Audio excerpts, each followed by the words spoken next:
ఈ రాష్ట్ర మంత్రివర్గంలోనే సబ్జెక్టు లేని సన్యాసే కోమటిరెడ్డి వెంకటరెడ్డి. కోమటిరెడ్డి వెంకటరెడ్డి ఒక జోకర్, ఒక బ్రోకర్, ఒక తాగుబోతోడు. హౌలా పనులైనా హవాలా దందాలైనా కోమటిరెడ్డి వెంకటరెడ్డితోనే సాధ్యం అని చెప్పి సందర్భంగా మీ అందరికి కూడా తెలియజేస్తా ఉన్నాను. వెంకన్న, నీకు సిగ్గు అనిపిస్తలేదా?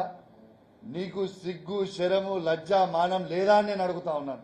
జూనియర్ అయిన రేవంత్ రెడ్డి కింద పనిచేయడానికి నీకు సిగ్గు అనిపిస్తలేదా?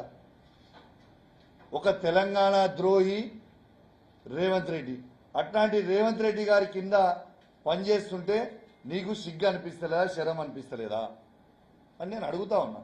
వెంకన్నకి దేవుడు కోడికున్న దిమాగ్ కూడా వెంకన్నకి లేదని నేను అంటా ఉన్నాను.